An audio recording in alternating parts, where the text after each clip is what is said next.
அதே விஷயம் தமிழ்நாட்டுல கோபேக் ஸ்டாலின் பண்ண வச்சாருல. நீங்க கோபேக் மோடின்னு சொன்னீங்கன்னா கோபேக் ஸ்டாலின் பண்ணாரு. அதுதான் வெற்றி.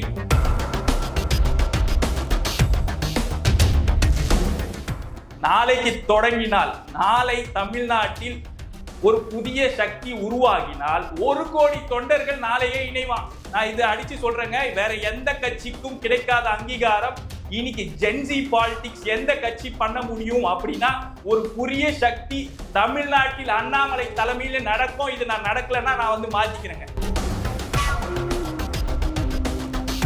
வணக்கம் வினோத். வணக்கம். இப்போ தமிழகத்துல பாஜக பரபரப்பா பேசப்பட்டு வருது. குறிப்பா அண்ணாமலை அவர்களை பத்தி தான் பேச்சா இருக்கு. டெல்லி போயிட்டு வந்திருக்காரு. 2 டேஸ்க்கு அப்புறம் கிளியரா உட்காந்து பேசிடலாம் எல்லாமே சொல்றேன்னு சொல்லியிருக்காரு. உங்களுக்கு தெரிஞ்ச வரைக்கும் இப்போ டெல்லி போயிட்டு வந்த லாபி எந்த மாதிரி, என்ன பர்பஸ்ன்னு தெரியுமா? சொல்லுங்க அதை பத்தி. அனைத்து நேயர்களுக்கும் வணக்கம். முதல்ல பாத்தீங்கன்னா அண்ணாமலை தொண்டர்கள் எந்த மனநிலையில இருக்காங்கன்னு நான் சொல்லணும்னு விரும்புறேன். தொண்டர்கள் எல்லாருமே பாத்தீங்கன்னா ஒரு உற்சாக நிலைமையில இருக்காங்க. ஏன்னா இதான் கடைசி ஹோப். அவங்களுக்கு எல்லாருமே ஒரு கடைசி ஹோப்புன்ற மாதிரி அண்ணாமலைன்ற ஒரு நம்பிக்கை கதாபாத்திரம் தமிழ்நாட்டுல வந்ததுக்கு அப்புறம் தான் தொண்டர்கள் ஒரு உற்சாக நிலையில ஒரு சொல்ல முடியாத அளவுல ஒரு நம்பிக்கையா அண்ணாமலையை பாக்குறாங்க. சோ இன்னைக்கு பாத்தீங்கன்னா அவர் என்ன ஒரு கோட்பாடு வைக்கணும், தொண்டர்கள் எல்லாருமே என்ன நினைக்கிறாங்க அப்படின்னு பாத்தீங்கன்னா அவர் தனியா வெளியே வரணும். அந்த ஒரு கட்டமைப்புக்குள்ள இருந்து வெளியில வந்தா அவருக்கான ஒரு பெரிய ஸ்பேஸ் ஓப்பன் ஆகும் அப்படின்றத தொண்டர்கள் மத்தியில ஒரு பெரும் எதிர்பார்ப்பா இருக்குது. இதே பாத்தீங்கன்னா இப்ப டெல்லியில என்ன பேசியிருப்பாங்க அப்படின்னு சொன்னா கட்சியை வளர்க்கறதுக்கான ஒரு ஸ்ட்ராட்டஜி கூட கொடுத்துருக்கலாம். இல்ல அடுத்த கட்டமா அவரை மினிஸ்டர் கொண்டு போகலாம். ஸோ இப்போ மினிஸ்டர் போயிட்டாருன்னா அடுத்து என்ன அவருக்கு ஒரு மக்கள் தொண்டர்கள் மத்தியில என்ன ஆயிடும்னா ஒரு 10ஓட 11 பார்க்க ஆரம்பிச்சிருவாங்க. மினிஸ்டர்னா அவர் தமிழ்நாட்டில் பெருசா போக்கஸ் பண்ண முடியாது. பிஜேபியை வளர்க்கறதுக்கான ஒரு வாய்ப்பு இருக்காது. ஏன்னா நீங்க பிஜேபி இப்போ 2.97%, 22% ஓட் பேங்க் இருக்குன்னு சொல்றாங்க. ஆனா 2.97% தான் எலெக்ஷன் கமிஷன்ல நம்ம தத்ரூபமா பார்க்க முடியுது. ஸோ இதுல இருந்து நம்ம இன்னும் டெவலப் பண்ணணும் அப்படின்னா இன்னும் ஒரு 15 வருஷம் கண்டிப்பா நிச்சயமா என்னோட இதுல 10-15 வருஷம் நிச்சயமா தேவைப்படும். அண்ணாமலை தொடர்ந்து பிஜேபியிலேயே நீடித்தாரு அப்படின்னா இன்னும் ஒரு 10ல இருந்து 15 வருஷம் ஒரு தொலைநோக்கு பார்வையோட நம்ம பார்த்தாலே அந்த அளவுக்கு ஸ்பேஸ் தேவைப்படுது. உடனே 2031 அண்ணாமலை பிஜேபியில ஜெயிச்சிருவாரா அப்படின்னா இன்னும் பொதுமக்களை போய் சேரல. பாஜகவோட திட்டங்கள், பாஜகவோட விஷயங்கள், மோடின்ற ஒரு எதிர்ப்பலையே மாத்திருக்காரு. ஆனா அந்த மோடின்ற கதாபாத்திரம் இன்னும் தமிழ்நாட்டில் ஏற்றுக்கொள்ளப்படவில்லை அப்படின்றது என்னோட சிறிய ஒரு மனநிலை இருக்குது. அது தொண்டர்கள் மத்தியில நம்ம சொல்லும் போது அது ஒரு எதிர்ப்பாகவும் மாறும் சில நேரத்துல. சோ இது சில அண்ணாமலைக்குன்ற ஒரு கேரக்டருக்கு மக்கள் பாஜகனா அண்ணாமலை அவர் வந்ததுக்கு அப்புறம் தான் மாறி இருக்கு. நான் சொல்லல, பத்திரிகையாளர்கள் இருந்து இன்னைக்கு திமுக காரங்களே கேட்க ஆரம்பிச்சிருக்காங்க. சகோதரி, அண்ணாமலை வரமாட்டாரா, அண்ணாமலை பேசின என்னத்துக்கு விஜய்க்கு எதிர்க்கு கவுண்டர் கொடுக்கறதுக்கு விஜய்க்கு யாருமே இல்லையே, இப்ப கேள்வி கேட்கறதுக்கே ஆளே இல்லையே அப்படின்ற மாதிரி ஒரு மனநிலை உருவாகி இருக்கிறத நம்ம நிச்சயமா பார்க்க வேண்டும். இன்னைக்கு தொண்டர்கள் என்ன நிலைமையில இருக்காங்க நீங்க கேட்கிற கேள்வி பாத்தீங்கன்னா தனியா வரணும். அண்ணாமலை ஒரு தனியா வந்தாருன்னா விஜய்க்கு எதிராக இப்ப விஜய் எப்படி போயிட்டு இருக்காரு அப்படி இன்னைக்கு கூட பேசியிருக்காரு. தீய சக்தி, திமுக ஒரு தீய சக்தியா முன்னாடி இருந்தது, இப்போ தூர சக்தியா போயிருக்காங்க, பாரசக்தி. அப்புறம் எப்படிலாம் திமுகவோட கொள்கை இருந்ததோ அதே போலதான் இன்னைக்கு தாவேகாவும் அந்த பாதையை நோக்கி போயிட்டு இருக்காங்க. அண்ணாமலை எப்படி இருப்பாரு அப்படின்னா இப்ப இன்னைக்கு தாவேகா மக்கள் திமுக மாதிரி பார்க்க ஆரம்பிச்சுட்டாங்க.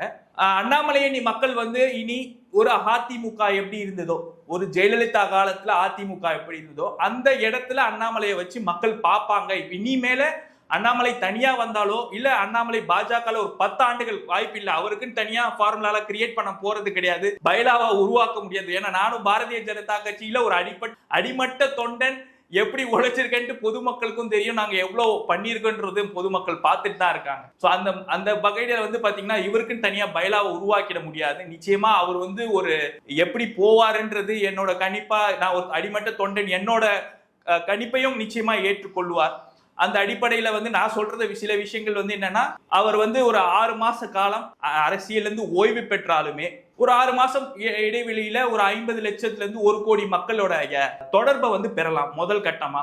அப்படி பெரும் பட்சத்துல அவர் அரசியல் பார்வைக்குள்ள அரசியல் கட்சிக்குள்ள போறதுக்கான ஒரு வாய்ப்பை அவர் உருவாக்கி கொள்ளலாம் என்பது என்னோட கருத்து கணிப்பு.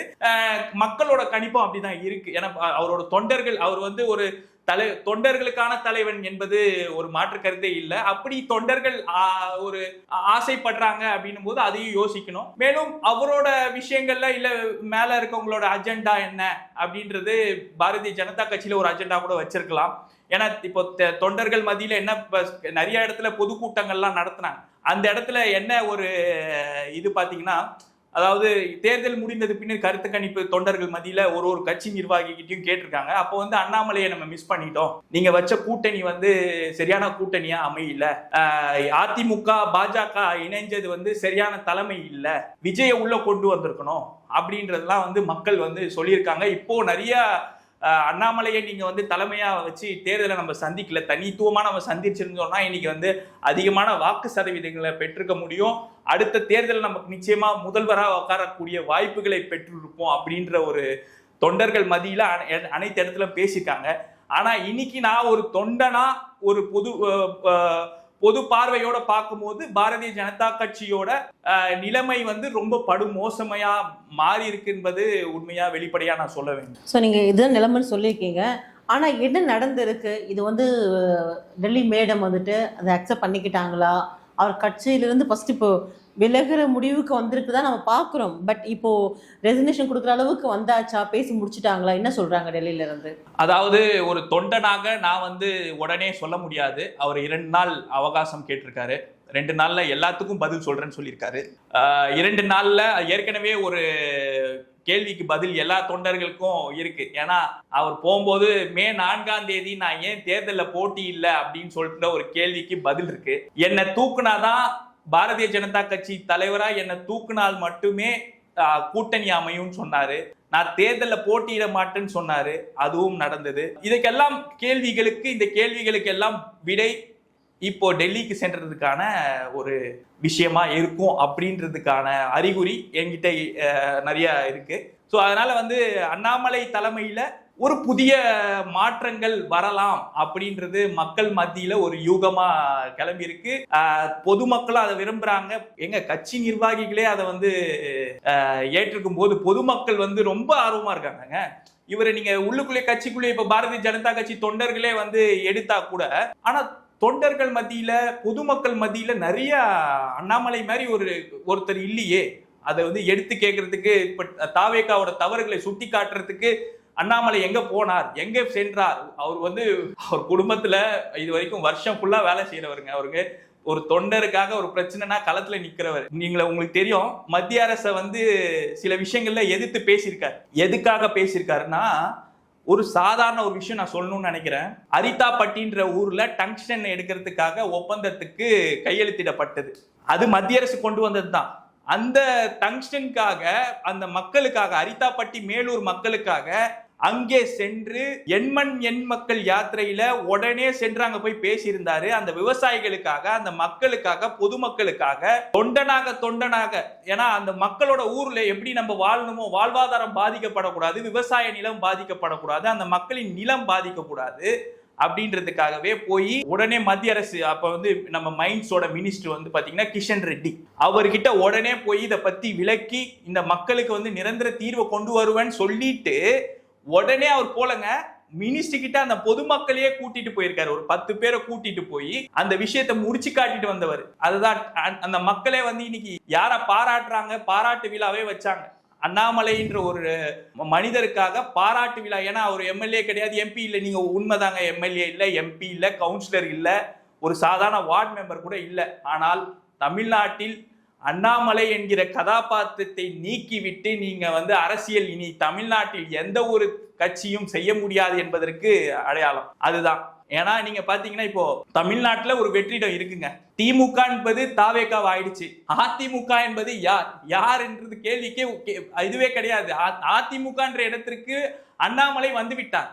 அண்ணாமலையோட பிரசன்ஸ் ஆஃப் இது வந்து பாத்தீங்கன்னா ரொம்ப மிஸ்ஸிங். இன்னைக்கு அண்ணாமலையோட பிரசன்ஸே இல்ல. இப்போ அண்ணாமலை பிரசன்ஸ் இருந்தா தாவேகா பயந்துட்டு அச்சத்துல இருந்திருப்பாங்க. டெய்லியும் 16 நாள்ல வந்து அவ்வளவு கொலை சம்பவங்கள், குற்ற சம்பவங்கள் நடக்குதா. ஆனால் இன்னைக்கு தமிழ்நாட்டில் ஒரு வெற்றிடத்தை அண்ணாமலை நிரப்புவார் என்பது நிச்சயமாக இன்னும் 2 நாள்ல நிச்சயமா தெரிஞ்சிடும். அனைத்து கேள்விகளுக்கும் தொண்டர்கள் என்ன நிலைமையில இருக்காங்க அப்படின்றதுக்கும் நிச்சயமா அண்ணாமலை இதுக்கெல்லாம் பதில் சொல்வார் என்று நாங்கள் எதிர்பார்க்கிறோம். முன்னாடி பார்க்கும்போது அண்ணாமலை அவர்களுக்கு ஆதரவா பதிவு போட்டா வாரும் வச்சுட்டு சோஷியல் மீடியாவில் மட்டுமே பாலிடிக்ஸ் பண்ணிக்கிட்டு இருக்காரு அண்ணாமலை அப்படின்னு நிறைய பேர் அவரை சுற்றி விமர்சனம் வச்சுருந்தாங்க. இப்போ வந்துட்டு சிஎம் விஜய் பார்க்கும் பொழுது அவருடைய அரசியல் பயணம் முழுக்க முழுக்க சோஷியல் மீடியாவில் பயங்கரமான புரட்சி ஏற்படுத்துச்சு. அப்போது அவர் சிஎம்ஏ ஆயிட்டாரு. பட் அண்ணாமலை அவர்கள் இருக்கும்போது மட்டும் சோஷியல் மீடியாவில் பண்ணிட்டு இருக்காரு வாரும் அப்படின்னு சொல்லிட்டு கிண்டல் பண்ணாங்க.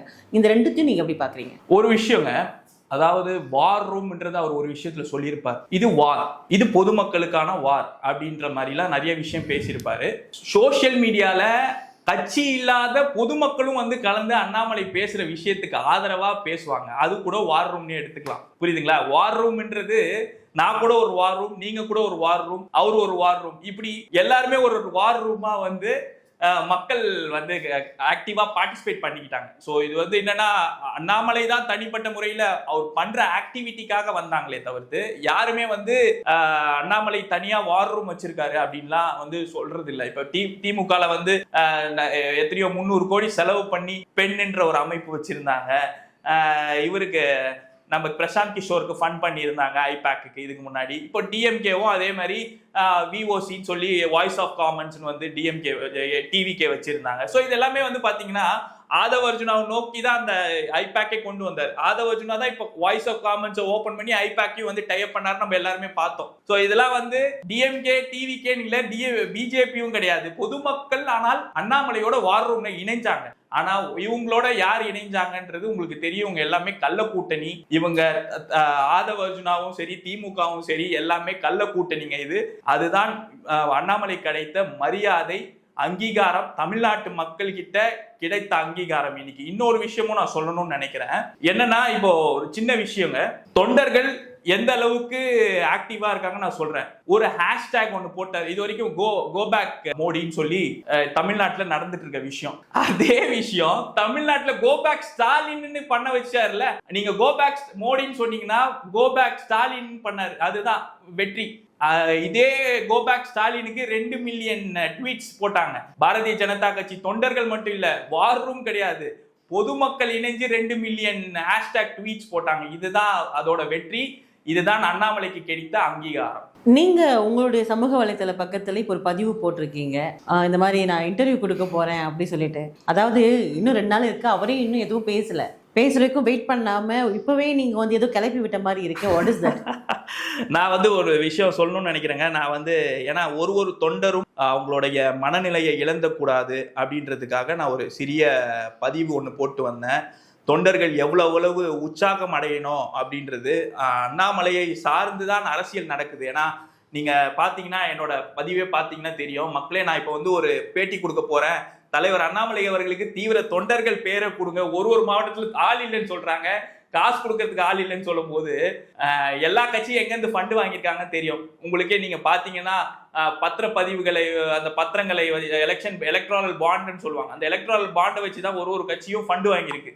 அந்த ஃபண்டு வாங்கினது கம்பெனி எந்த கம்பெனின்னு எல்லாருக்குமே தெரியும். அதே மாதிரி இப்ப பாருங்க, நான் சில பேர்லாம் படிக்கிறேன்.